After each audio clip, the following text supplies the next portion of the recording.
Hello everyone, let's understand कि direct tax और indirect tax में बेसिक डिफरेंस क्या है। तो अगर हम बात करें डायरेक्ट टैक्स की, तो डायरेक्ट टैक्स वो टैक्स होता है जो एक इंडिविजुअल या ऑनर के द्वारा डायरेक्ट गवर्नमेंट के पास पहुंचता है। जैसे जो हाउस प्रॉपर्टी का ऑनर है या जो इनकम अर्न कर रहा है। हाउस प्रॉपर्टी का ऑनर हाउस टैक्स पे करता है और जो इनकम अर्न कर रहा है वो इनकम टैक्स पे करता है। It is directly paid to government by individual.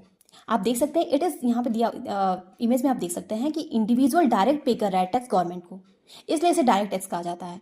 Direct tax progressive nature का होता है। ये बहुत ही इंपॉर्टेंट होता है क्योंकि इससे क्वेश्चंस बनते हैं कॉम्पिटेटिव एग्जाम में। अच्छा, डायरेक्ट टैक्स एग्जाम्पल से अगर बात करें तो जैसे कि इनकम टैक्स एक डायरेक्ट टैक्स होता है।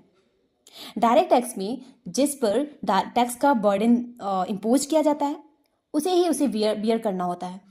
इसमें बर्डन शिफ्ट नहीं किया जा सकता है। ठीक है, अब अगर हम बात करें इनडायरेक्ट टैक्स में, तो इनडायरेक्ट टैक्स में कस्टमर या इंडिविजुअल जो भी गुड्स सर्विसेज या कोई भी गुड्स परचेज करता है, तो उसके बदले जो वो प्राइस देता है, जो भी पेमेंट करता है सेलर को, उसमें प्राइस के साथ साथ टैक्स का हिस्सा भी पे करता है। वो टैक्स का हिस्सा सेलर उसके बिहाफ पे गवर्नमेंट को पे करता है। तो आप यहाँ देख सकते हैं कि हाँ, गवर्नमेंट के पास टैक्स तो पहुँच रहा है, बट किसके थ्रू पहुँच रहा है? सेलर के थ्रू पहुँच रहा है। लेकिन ये जा किसके जेब से रहा है? कस्टमर की जेब से जा रहा है। इसलिए इसे इनडायरेक्ट टैक्स कहा जाता है। इनडायरेक्ट टैक्स में जिस बर्डन जो होता है, बर्डन शिफ्ट हो जाता है। ठीक है, अब देखिए इसमें एक पॉइंट बहुत इंपॉर्टेंट है इसमें भी कि ये इनडायरेक्ट टैक्स जो होता है वो रिग्रेसिव नेचर का होता है। फॉर एग्जाम्पल अगर हम इसकी एग्जाम्पल्स की बात करें तो जीएसटी यानी कि गुड्स एंड सर्विस टैक्स एक इनडायरेक्ट टैक्स होता है।